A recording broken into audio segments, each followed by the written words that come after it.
जय श्री हरि। प्रेम से बोलिए लक्ष्मीपति विष्णु भगवान जी की जय। प्यारे भक्तों, आज है कार्तिक मास के कृष्ण पक्ष की एकादशी तिथि, दिन रविवार। रविवार दिन भगवान सूर्य नारायण को समर्पित है और एकादशी तिथि विष्णु भगवान को समर्पित है।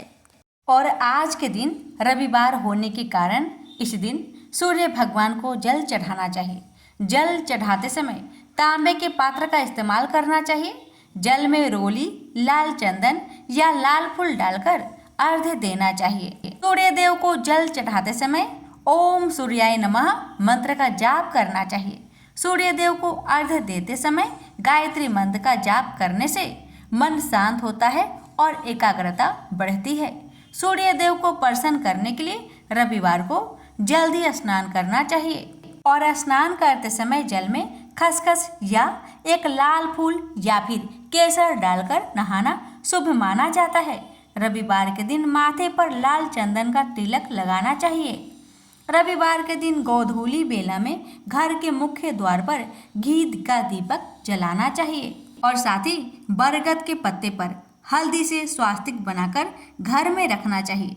रविवार के दिन धन संबंधी कार्य नहीं करने चाहिए। साथ ही आज का दिन यानी रविवार के दिन गरीब, असहाय रोगी व किन्नरों का सहायता अवश्य करनी चाहिए। ऐसा करने से सूर्य नारायण की असीम कृपा प्राप्त होती है। ये प्यारे भक्तगणों, हम श्रवण करते हैं कार्तिक स्नान की कथाएं और फिर श्रवण करेंगे कार्तिक महात्म की कथाएं। इन कथाओं को बड़े ही श्रद्धा भाव से पूरा अवश्य सुनेगा। लक्ष्मी नारायण भगवान आप सभी की कष्टों को दूर करे, जीवन में सुख शांति बनाए रखे, हर मनोकामना को पूर्ण करे। यही मंगल कामना के साथ आज की कथा शुरू करते हैं। तो आइए श्रवण करते हैं गणेश जी की कथा। प्रेम से बोलिए गणेश भगवान जी की जय। एक बार एक नगर में एक मालिन रहती थी। उसके पति चल बसे थे।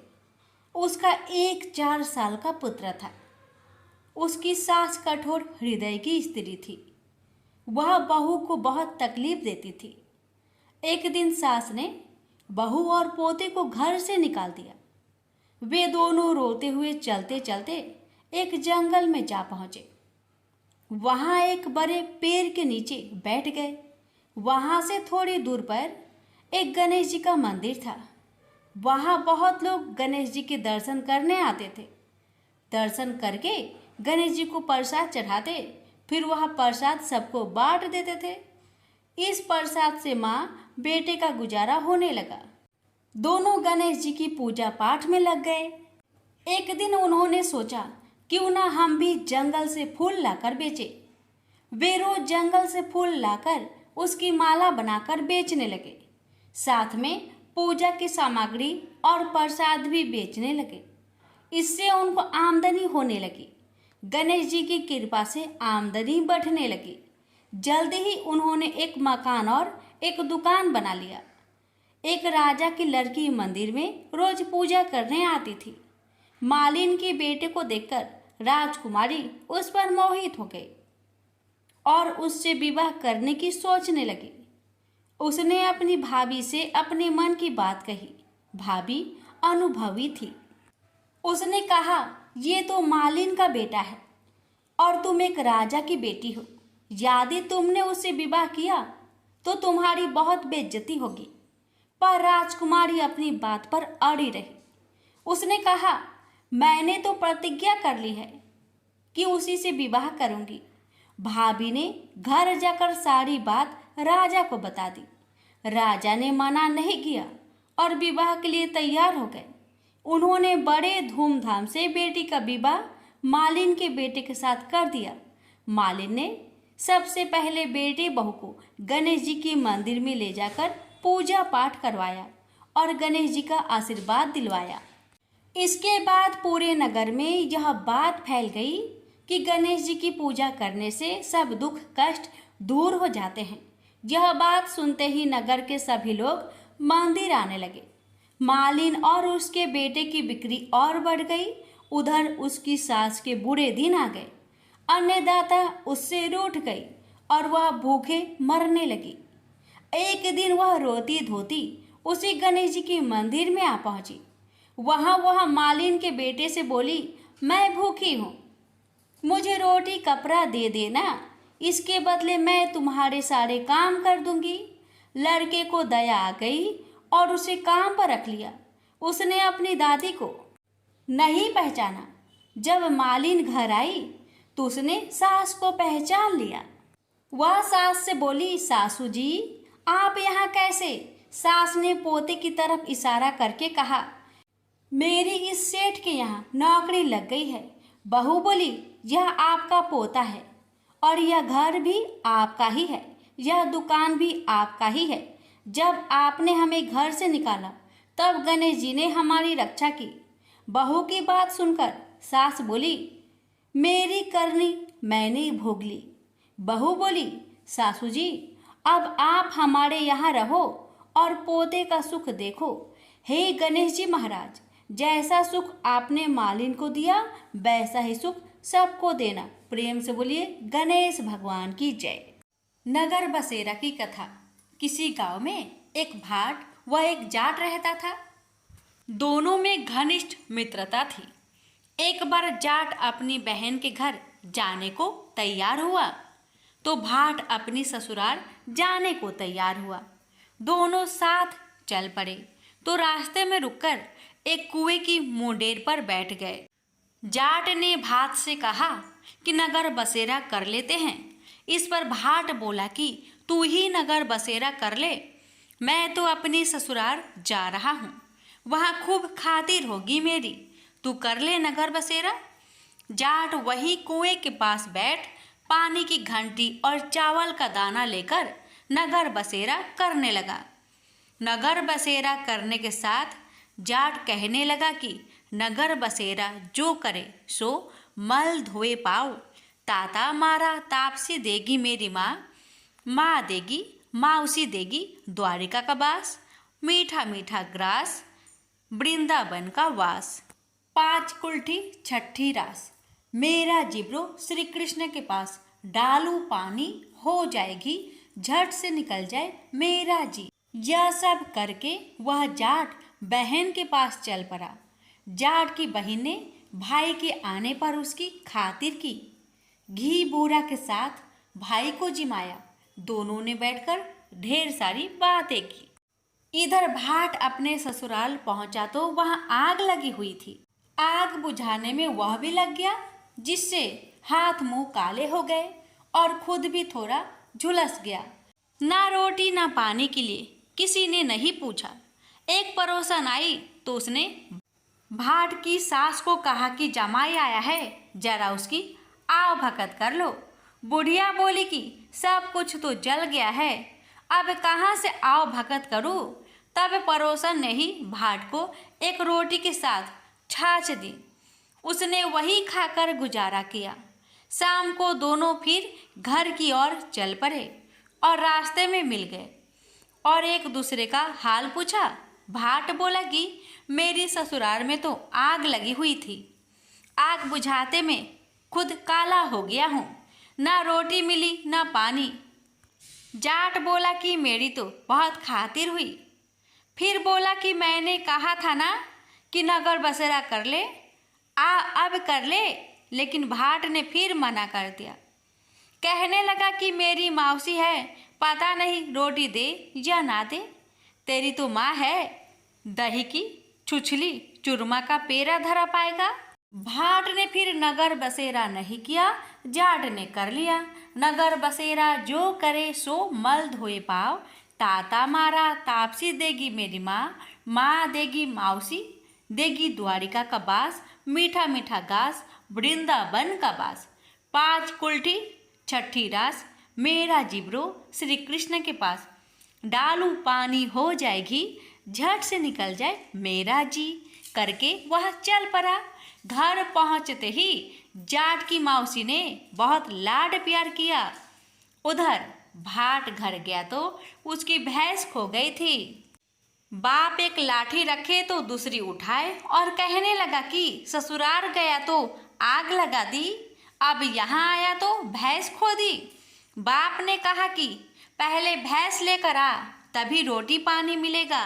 सारा दिन भाट भैंस ढूंढता रहा, लेकिन उसे भैंस नहीं मिली। जाट और भाट की मुलाकात फिर से बाजार में हो गई। जाट ने भाट के हालचाल पूछे तो भाट बोला कि आते हैं, भैंस खो गई, बस उसी दिन से भैंस ढूंढ रहा हूँ। रोटियां का तो पूछो ही मत। जाट ने कहा कि मैंने तो पहले ही कहा था कि नगर बसेरा कर ले। जाट की बात सुनकर भाट बोला कि तेरे नगर बसेरे में इतनी ताकत है तो चल अब कर लेते हैं। दोनों ने बैठकर नगर बसेरा किया। नगर बसेरा जो करे सो मल धोवे पाव, ताता मारा तापसी देगी माँ, माँ देगी मौसी देगी, देगी द्वारिका का बास, मीठा मीठा घास वृंदावन का बास, 5 कुल्ठी छठी रास, मेरो जिब्रो श्री कृष्ण के पास, डालू पानी हो जाए घी, झट से निकल जाए मेरा जी। दोनों के नगर बसेरा करने पर भाट जैसे ही आगे बढ़ा तो उसकी खोई हुई भैंस मिल गई। से लेकर घर पहुंचा। घर पहुंचते ही माँ ने कहा कि लड़के को आते ही घर से निकाल दिया। सारे दिन ये भूखा प्यासा भटक रहा है। यह कहकर उसकी माँ ने उसको खूब खिलाया पिलाया। इस घटना के बाद सारे नगर में ढिंढोरा पिटवाया गया कि कार्तिक में सब कोई अपने पीहर या सासरे आते जाते समय नगर बसेरा करे। जैसे भाट को नगर बसेरा करने का फल मिला, वैसे ही हे भगवान आपकी कथा कहने वाले सुनने वाले सभी भक्तों को मिले। तुलसी माता की कथा प्राचीन समय की बात है। एक सुंदर और पवित्र वन था, जहाँ एक तपस्वी ऋषि निवास करते थे। उस वन में एक विशेष तुलसी का पौधा था, जो अन्य सभी पौधों से अधिक पवित्र और चमकदार था। यह तुलसी का पौधा कोई साधारण पौधा नहीं था, बल्कि इसके पीछे एक दिव्य रहस्य छिपा हुआ था। उस तुलसी के पौधे के नीचे एक बार भगवान विष्णु स्वयं प्रकट हुए और उन्होंने तपस्वी से कहा, हे मुनि, यह तुलसी का पौधा कोई साधारण पौधा नहीं है। यह मेरी परम भक्त और देवी लक्ष्मी का अवतार है, जो अपने पिछले जन्म में एक स्त्री थी। उसका नाम वृंदा था। भगवान विष्णु ने वृंदा की कथा सुनाई। वृंदा एक अत्यंत पवित्र और पतिव्रता स्त्री थी। उसके पति जलंधर एक शक्तिशाली राक्षस थे, लेकिन वृंदा के तप और पतिव्रता के प्रभाव से वह देवताओं के विरुद्ध युद्ध में अजय हो गया था। सभी देवता उसकी शक्ति के आगे हारने लगे। अंततः देवताओं ने भगवान विष्णु से सहायता मांगी। भगवान विष्णु ने वृंदा की पतिव्रता को भंग करने के लिए एक योजना बनाई। वे जलांधर का रूप धारण कर वृंदा के पास गए और उसकी पतिव्रता को भंग कर दिया। जैसे ही यह हुआ, जलांधर की शक्ति समाप्त हो गई और देवताओं ने उसे युद्ध में पराजित कर दिया। जब वृंदा को इस छल का पता चला तो वह अत्यंत दुखी हुई और भगवान विष्णु को श्राप दिया कि वे पत्थर सालग्राम बन जाए। वृंदा की तपस्या और भक्ति से प्रभावित होकर भगवान विष्णु ने उसे आशीर्वाद दिया और कहा कि वह अपने अगले जन्म में तुलसी के पौधे के रूप में प्रकट होगी और वह सदैव उनकी पूजा का अभिन्न अंग बनी रहेगी। तभी से तुलसी को देवी तुलसी के रूप में पूजा जाता है और विष्णु पूजा में इसका विशेष महत्व है। इस प्रकार तुलसी का पौधा देवी वृंदा का अवतार माना जाता है और यह भगवान विष्णु की पूजा में अत्यंत पवित्र माना जाता है। तो प्रेम से बोलिए तुलसी माता की जय, लक्ष्मी नारायण भगवान जी की जय। एक बुढ़िया माई तुलसी जी को सींचती और कहती कि हे तुलसी माता, सत की दाता, मैं तेरा बिरला सींचती हूँ।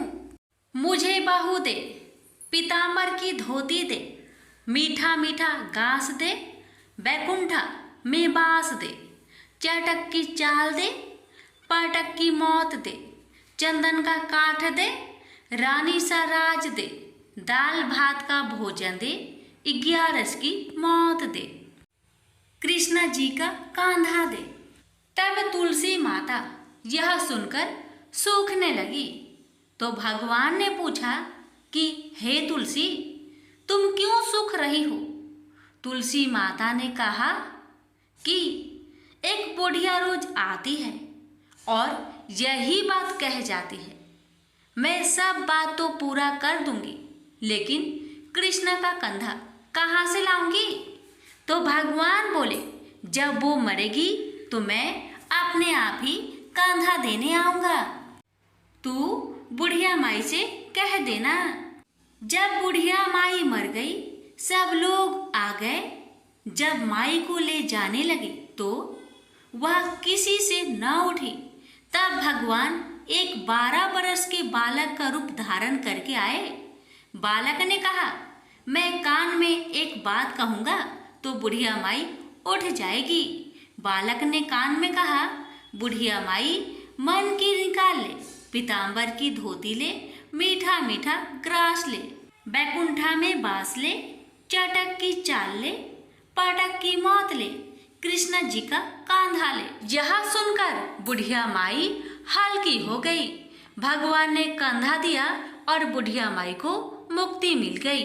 हे तुलसी माता, जैसे बुढ़िया माई को मुक्ति दी वैसे सबको देना। प्रेम से बोलिए तुलसी महारानी की जय।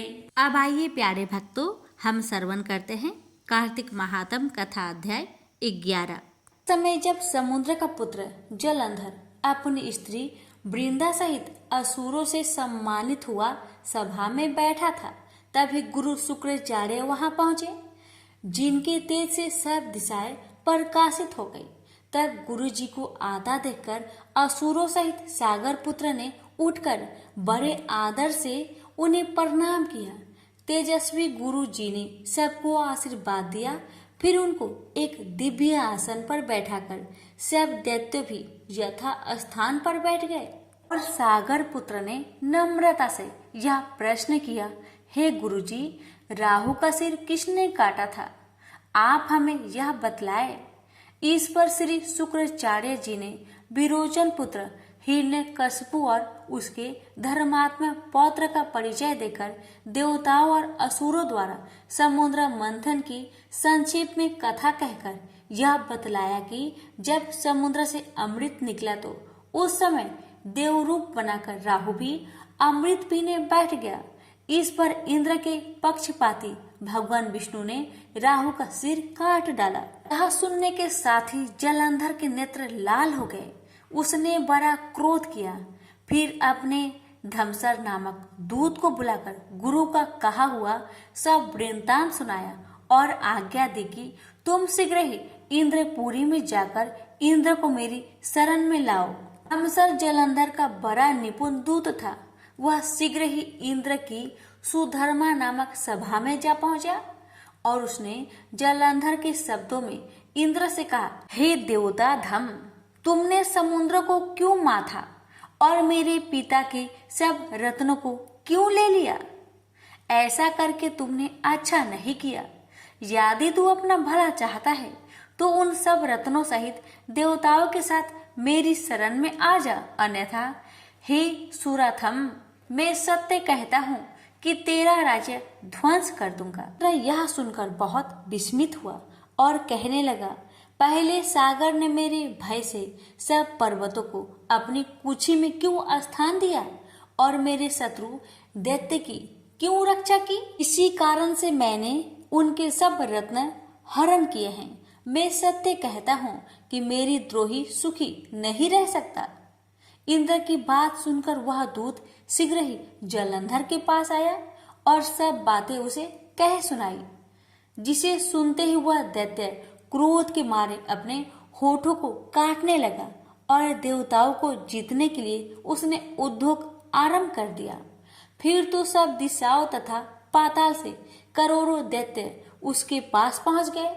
शुभ निशुभ सेनापतियों को साथ लेकर जलंधर इंद्र से युद्ध करने लगा। ग्रही उसने इंद्र के नंदन वन में अपनी विशाल सेना उतार दी।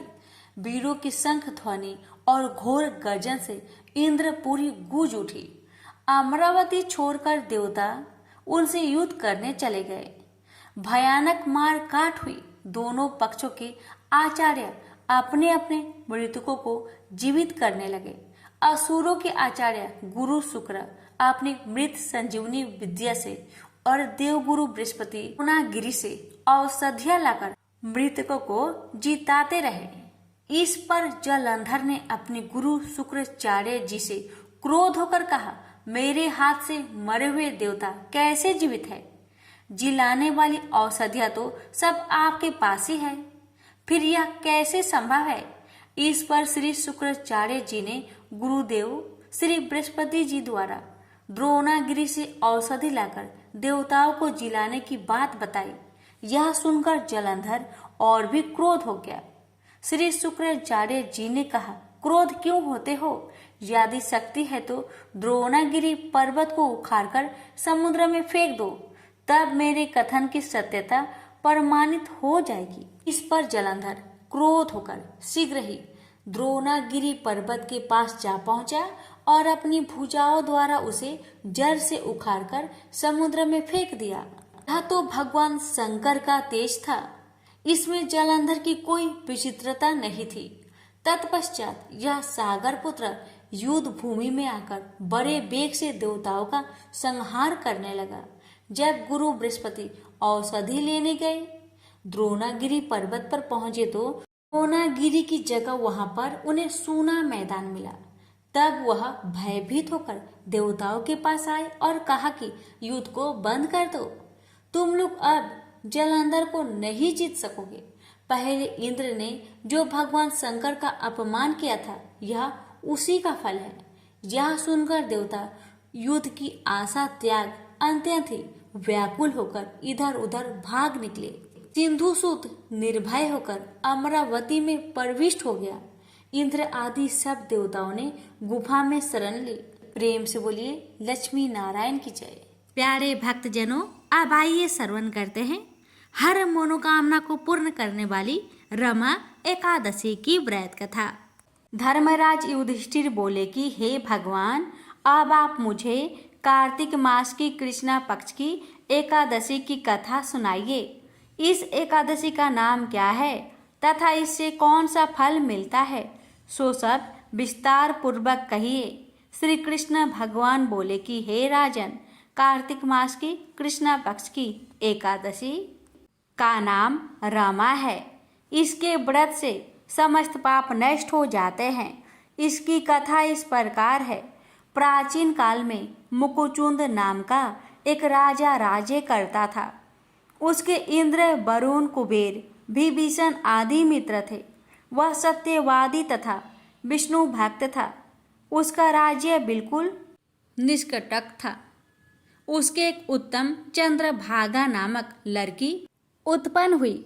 उसने उस लड़की का विवाह राजा चंद्रसेन के पुत्र साभन के साथ किया।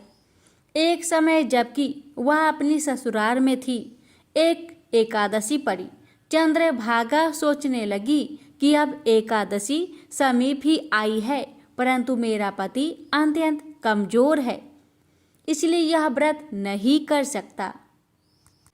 परंतु मेरे पिता की कठिन आज्ञा है। जब दशमी आई तब राज्य में ढिंढोरा पिटा गया। उसको सुनकर शोभन अपनी पत्नी के साथ गया और बोला कि हे प्रिय, तुम मुझे कुछ उपाय बतलाओ, क्योंकि मैं व्रत करूंगा तो मैं अवश्य ही मर जाऊंगा। इस पर चंद्रभागा बोली, हे प्राणनाथ, मेरे पिताजी के राज्य में एकादशी के दिन कोई भी भोजन नहीं कर सकता है। यहाँ तक कि हाथी, घोड़ा, ऊंट, पशु आदि भी तृण, अन्न, जल आदि ग्रहण नहीं करते। फिर यहाँ मनुष्य कैसे भोजन कर सकते हैं? यदि आप भोजन करना चाहते हैं तो दूसरे स्थान को चले जाइए, क्योंकि यदि आप इसी स्थान पर रहोगे तो आपको व्रत अवश्य ही करना पड़ेगा। उस पर शोभन बोला कि हे प्रिय, तुम्हारा कहना बिल्कुल सत्य है। मैं इस व्रत को अवश्य ही करूँगा। मेरे भाग्य में जो लिखा है वह होगा ही। ऐसा विचार करके उसने एकादशी का व्रत किया और वह भूख और प्यास से अत्यंत पीड़ित होने लगा। सूर्य भगवान भी अस्त हो गए और जागरण के लिए रात्रि हुई। वही रात्रि शोभन को दुख देने वाली थी। दूसरे दिन प्रातः से प्रथम ही शोभन चल बसा। राजा ने उसके मृतक शरीर को दहन करा दिया। चंद्रभागा अपने पति की आज्ञा अनुसार दहन ना हुई, परंतु पिता के घर में रहना उत्तम समझा। रामा एकादशी के प्रभाव से शोभन को मंद्राचल पर्वत पर धन्य धान्य से युक्त तथा शत्रु रहित एक उत्तम नगर प्राप्त हुआ। उसके महल में रत्न तथा स्वर्ण के खंभे लगे हुए थे। वहां पर स्वर्ण तथा मणियों के सिंहासन पर सुंदर वस्त्र तथा आभूषण से युक्त बैठा हुआ था। आभूषणों से युक्त गंधर्व तथा अप्सरा इसकी स्तुति कर रहे थे। उस समय राजा शोभन दूसरा इंद्र प्रतीत हो रहा था। एक समय मुकुचुंद नगर में रहने वाले एक सोम शर्मा नाम का ब्राह्मण तीर्थ यात्रा के लिए निकला। उसने घूमते घूमते उसको देखा। वह ब्राह्मण उसको अपने राजा का जमाई जानकर उसके निकट गया। राजा शोभन ब्राह्मण को देख आसन से उठ खड़ा हुआ और अपने ससुर तथा स्त्री चंद्रभागा की कुशलता को पूछने लगा। सोम शर्मा ब्राह्मण बोला कि हे राजन, हमारे राजा कुशल है तथा आपकी पत्नी चंद्रभागा भी कुशल है। अब आप अपना वृत्तांत बतलाइए। मुझे यह बड़ा आश्चर्य है कि ऐसा विचित्र और सुंदर नगर, जिसको ना तो मैंने कभी सुना और ना कभी देखा है, आपको किस प्रकार प्राप्त हुआ। शोभन बोला कि हे देव, यह सब कार्तिक मास की कृष्णा पक्ष की रमा एकादशी व्रत का प्रभाव है। इसी से मुझे यह अनुपम नगर प्राप्त हुआ है, परंतु यह अध्रुव है। इस पर ब्राह्मण बोला कि हे राजन, यह अध्रुव क्यों है? ध्रुव किस प्रकार हो सकता है, सो आप मुझे समझाइए। मैं आपके कहे अनुसार ही करूँगा। आप इसमें बिल्कुल भी झूठ ना समझे। शोभन बोला कि हे देव, मैंने अश्रद्धा पूर्वक व्रत किया था, उसके प्रभाव से मुझे यह नगर प्राप्त हुआ है, लेकिन मैं इसे अध्रुव मानता हूँ। यदि तुम इस वृत्तांत को राजा मुकुचुंद की पुत्री चंद्रभागा से कहोगे तो वह उसको ध्रुव बना सकती है।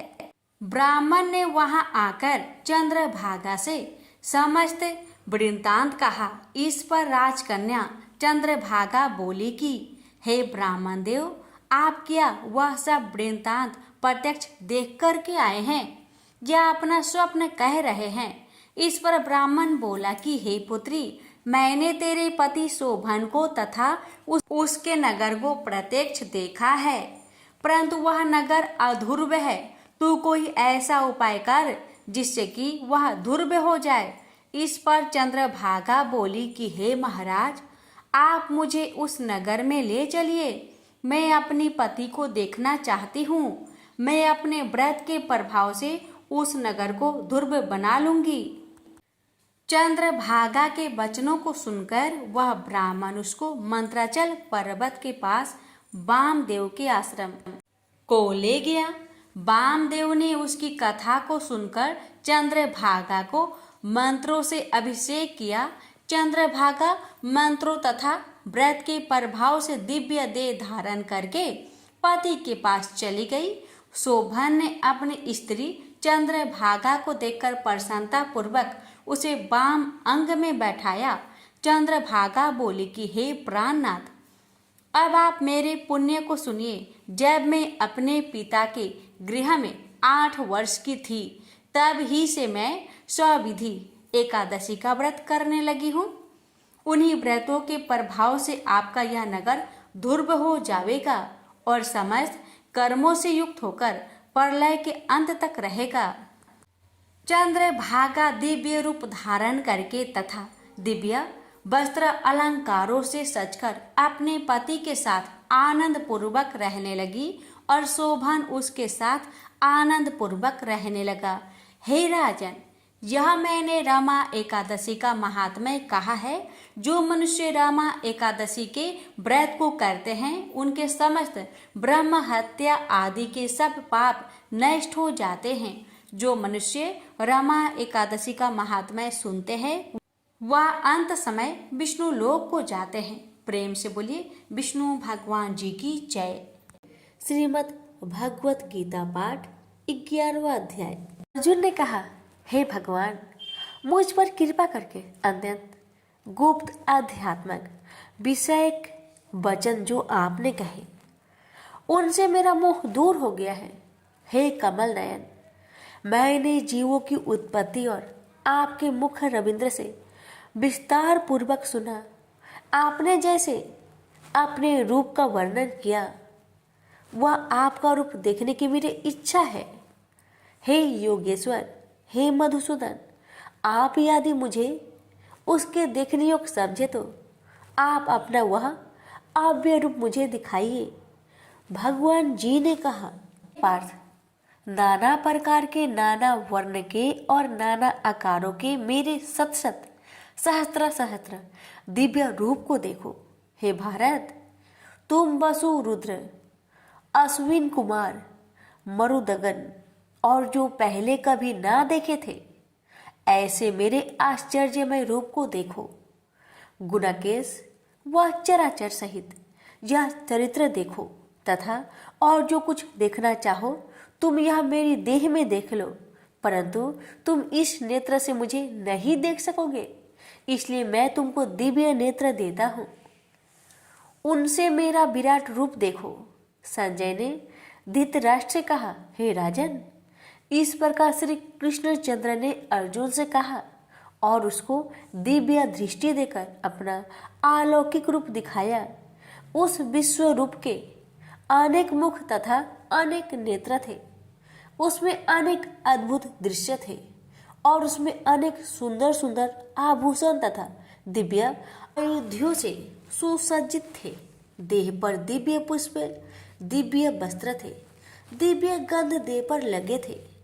उस समस्त आश्चर्य युक्त अनेक देव के सब और मुख दिखाई देते थे।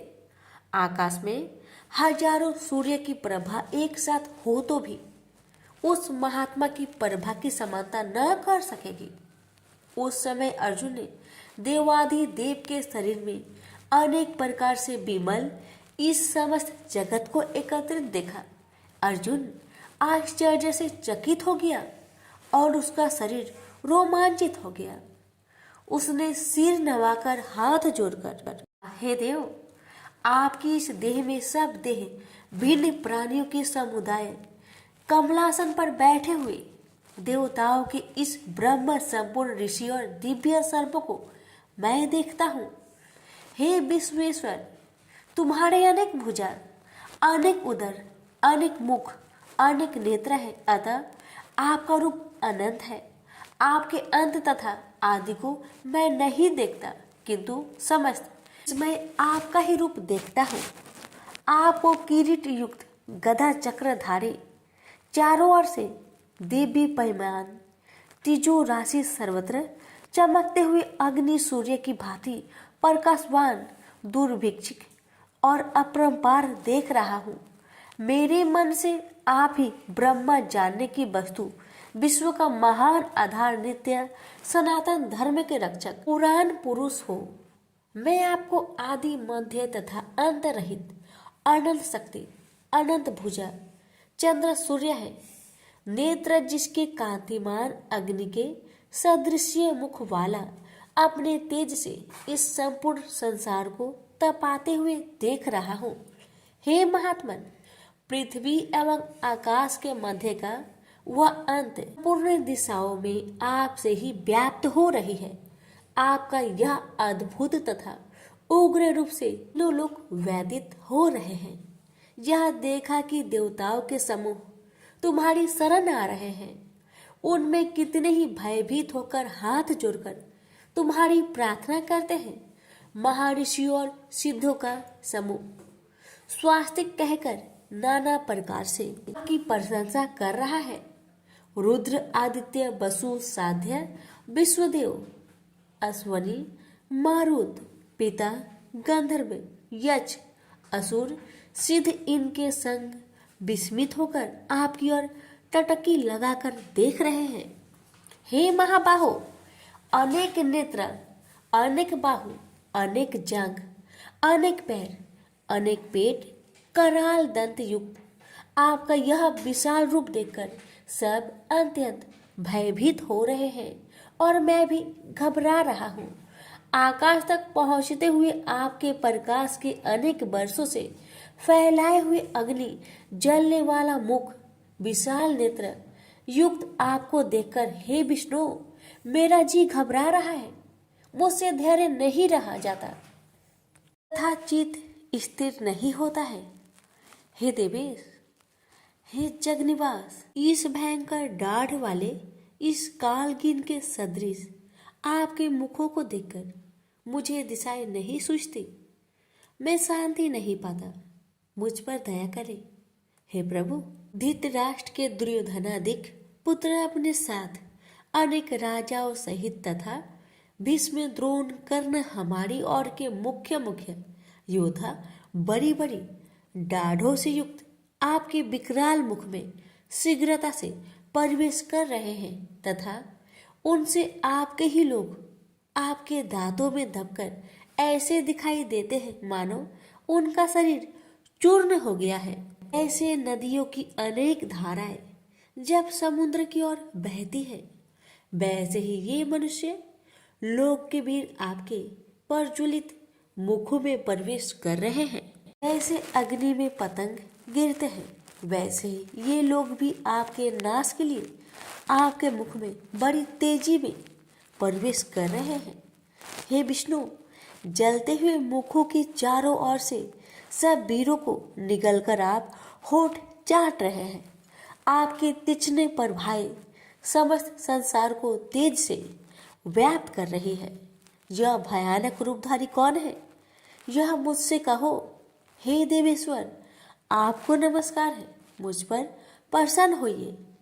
हे जगकर्ता, आदि पुरुष, आपको जानने की मैं इच्छा रखता हूँ, क्योंकि आप ही यह प्रकृति मेरी समझ में नहीं आती। श्री भगवान बोले, संसार का नाश करने वाला मैं उग्र काल हूँ, समस्त जनों का संहार करने के लिए आया हूँ। तुम्हारे युद्ध न करने पर ये वीर जीवित नहीं रह सकेंगे, अतः तुम उठो, शत्रुओं के संहार यश को लेकर इस समृद्धिशाली राज्य का भोग करो। हे सभ्य साचिन, उनको मैंने पहले ही मार रखा है, तुम केवल निमित्त मात्र हो जाओ। मेरे मारे हुए द्रोण, भीष्म, जयद्रथ, कर्ण और अन्य योद्धाओं को मारो, घबराओ मत, तुम युद्ध में शत्रुओं को जीतोगे। संजय ने कहा। इस प्रकार श्री कृष्ण जी की वचन सुन मुकुटधारी अर्जुन हाथ जोड़कर कंपित और भयभीत हुए साष्टांग प्रणाम कर नम्रता पूर्वक कहने लगा, हे ऋषिकेश, आपके गुणगान करने से संसार प्रसन्न और प्रेम मग्न हो रहा है। राक्षस डरकर दिशाओं की ओर भागते हैं तथा सिद्ध आपको नमस्कार करते हैं। हे महात्मन, हे अनंत, हे वशिष्ठ देव, हे जग निवास, आप ब्रह्मा से भी श्रेष्ठ हो, आपको देवता क्यों ना नमस्कार करें। व्याप्त भी आप हो, हे अनंत रूप, आप आदि देव हो, पुरातन पुरुष हो, विश्व की परम आधार हो, ज्ञाता तथा श्रेष्ठ हो, श्रेष्ठ स्थान आप हो, विश्व का विस्तार करने वाले आप हो। आपकी महिमा को ना जानकर मैंने आपको अपना मित्र मानकर हे कृष्ण, हे सखे, ऐसा जो तिरस्कार से कहा सो प्रमोद से तथा स्नेह से हे अच्युत, अप्रियमय रूप आपसे इन बातों की क्षमा मांगता हूँ जो कि मैंने परिहास से विहार सोते बैठते और भोजन समय अकेले अथवा मित्रों के मध्य में आपका अपमान किया है। आप इस स्थान जंगल रूप लोक के पिता, पूज्य और महान गुरु हो। त्रिलोकी में भी आपके समान कोई नहीं है। आपसे अधिक अतुल प्रभाव कहाँ से होगा। इसलिए स्तुत्य इस आपसे सिर झुकाकर प्रणाम करके यही प्रार्थना करता हूँ कि मुझ पर कृपा करें। हे देव, जैसे पिता पुत्र के, मित्र मित्र के, पति पत्नी के अपराध को क्षमा करता है, वैसे ही आप भी मेरे अपराध को क्षमा करें। हे देव, जो पहले कभी नहीं देखा ऐसा आपका रूप देखकर मैं प्रसन्न हूँ, परंतु भय से मेरा मन व्याकुल है। इसलिए वही पहला रूप मुझे दिखाइए तथा हे देवेश, हे जगनिवास, आप प्रसन्न हो जाइए। हे शस्त्र बाहु विश्वमूर्ति, मैं फिर आपको वही किरीट गदा और हाथ में चक्र धारण किए हुए देखना चाहता हूँ। श्री कृष्ण भगवान ने कहा, हे अर्जुन, मैंने प्रसन्न होकर यह तेजोमय अनंत आद्य विश्व रूप अपने योग के प्रभाव से तुमको दिखलाया है, जिसको तुम्हारे अतिरिक्त इससे पहले किसी ने नहीं देखा था। मेरा ऐसा भयानक रूप देख तुम व्याकुल और मूढ़ न हो। भय त्याग, प्रसन्नचित होकर फिर तुम मेरा वही रूप देखो। संजय ने कहा। इतना कहकर श्री कृष्ण फिर चतुर्भुज और सौम्य रूप धारण कर कृष्ण ने अर्जुन को, जो भयभीत था, धीरज बधाया।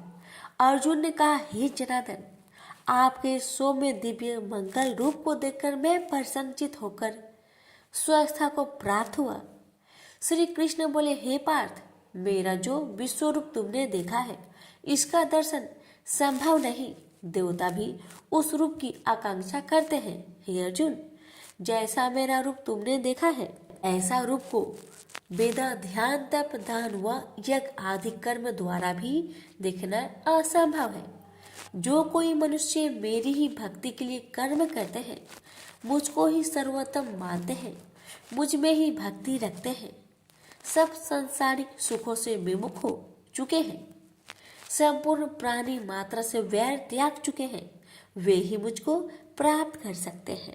प्रेम से बोलिए श्री कृष्ण भगवान की जय। सुनिए 11वां अध्याय की महात्म्य। श्री भगवान जी बोले, हे लक्ष्मी, अब 11वें अध्याय का महात्म्य सुनो। एक तुंगभद्र नामक नगर था, जिसके राजा का नाम सुखानंद था। वह श्री लक्ष्मी नारायण की बहुत सेवा करता था। वहाँ एक ब्राह्मण बड़ा धनवान, विद्वान एवं पंडित भी रहता था। उस ब्राह्मण का नियम था, वह नित्य श्री गीता जी के 11वें अध्याय का पाठ करता था। ऐसे ही सेवा करते करते बहुत काल व्यतीत हुआ। एक दिन राजा घर को गया। उस दिन बहुत से अजीत देशांतर फिरते फिरते उस नगर को आए। अतीतों ने राजा से जगह मांगी। राजा ने बड़ी हवेली खुलवा दी। वहां अतीत उतरे। राजा ने सीधा दिलवाया। रसोई पाकर अतीत बड़े प्रसन्न हुए और अमृत तुल्य वचन बोले। राजा उनके दर्शन को गया। राजा का बेटा भी साथ था और कई भृत्य भी साथ थे। राजा उस हवेली में गया जहां महंत ठहरा हुआ था। उसके साथ राजा बातचीत करने लगा और राजा का पुत्र खेलने लगा। वहां एक प्रेत रहता था। उस प्रेत ने राजा के पुत्र को मार डाला। चाकरों ने राजा को खबर दी। राजा यद्यपि सेवा व कथा श्रवण करता था, परंतु पुत्र के मोह से राजा के मन में दुर्बुद्धि आ गई। राजा बोले, हे संत जी, आपका दर्शन आपको बहुत फला है। एक पुत्र था, वह भी प्रेत ने मार दिया। तब संत बोले, हे राजन, चलो देखो कहाँ है तेरा पुत्र। राजा, ब्राह्मण, महंत सभी वहां आए जहां राजकुमार मरा पड़ा था। तब ब्राह्मण ने कहा, अरे प्रेत, तू उस लड़के पर कृपा दृष्टि कर जिससे यह लड़का जी उठे, और मैं तुझे गीता जी की 11वें अध्याय का पाठ सुनाता हूँ। तू उसे श्रवण कर, इससे तेरा कल्याण होगा। अब तू पिछले जन्म की बात कह। तब प्रेत बोला, मैं पूर्व जन्म में ब्राह्मण था, इस ग्राम के बाहर हल जोतता था। वहां एक दुर्बल वृक्ष आया था, उस खेत में गिर पड़ा। उसके शरीर से रुधिर निकला। तब एक चील ने उसका मांस नोच खाया। मैं बैठा देखता था। मेरे मन में दया न आई जो ब्रीफ को चील से छुड़ा दूं। इतने में एक और ब्रीफ आया। उसने यह देख मुझसे कहा, अरे हल जोतने वाला ब्रीफ, ये काम चांडाल जैसे है। अरे निर्दयी, तेरे खेत के पास ब्रीफ का मांस चील नोच खाती है और तू आंखों से अंधा है जो उसे छुड़ाता नहीं। सो मेरे श्राप से प्रेत योनि को पाएगा। तब मैंने उसके चरण पकड़कर कहा, मेरा उद्धार कैसे होगा? उस ब्रीफ ने कहा, जब तुमको कोई गीता जी के 11वें अध्याय का पाठ सुनाएगा तब तेरा उद्धार होगा। प्रेत अपनी कथा कह चुका था। तब ब्रीफ ने राजा से कहा, इसका उद्धार करिए और बेटे को जीवित कराइए। तब ब्रीफ ने गीता जी के 11वें अध्याय का पाठ सुनाया और प्रेत पर जल छिड़का, जिससे प्रेत ने ऊधम देह से छूटकर देवदेही पाई और राजा का पुत्र भी सजीव हुआ। प्रेत देही में श्याम सुंदर चतुर्भुज रूप हो गया। स्वर्ग से विमान आए, उसमें बैठकर वह प्रेत स्वर्ग को गया। राजा का पुत्र भी गीता के 11वें अध्याय का पाठ सुनने से श्री नारायण का भक्त हुआ। तब उस ब्राह्मण से राजा ने भी गीता के 11वें अध्याय का पाठ श्रवण किया। इस प्रकार वह राजा परम गति का अधिकारी हुआ। प्रेम से बोलिए लक्ष्मी नारायण की जय। प्यारे भक्तों, अब आप श्रवण करेंगे हर व्रत कथा के साथ सुनी जाने वाली लापसी तापसी की कथा। एक लापसी था, एक तपसी था। तपसी हमेशा भगवान की तपस्या में लीन रहता था। लापसी रोजाना 1.25 सेर की लापसी बनाकर भगवान का भोग लगाकर जीम लेता था। एक दिन दोनों लड़ने लगे। लापसी बोला, मैं रोज भगवान की तपस्या करता हूँ, इसलिए मैं बड़ा हूँ। लापसी बोला कि मैं रोज भगवान को 1.25 सेर लापसी का भोग लगाता हूँ, इसलिए मैं बड़ा हूँ। नारद जी वहां से गुजर रहे थे। दोनों को लड़ता देखकर उनसे पूछा कि क्यों तुम लड़ रहे हो?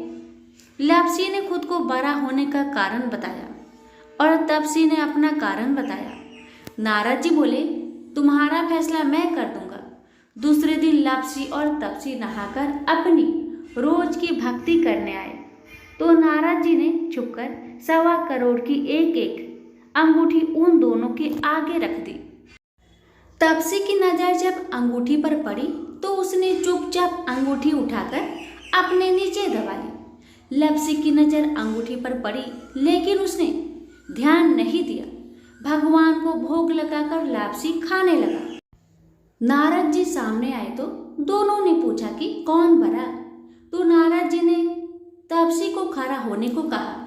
वो खड़ा हुआ तो उसके नीचे दबी अंगूठी दिखाई पड़ी।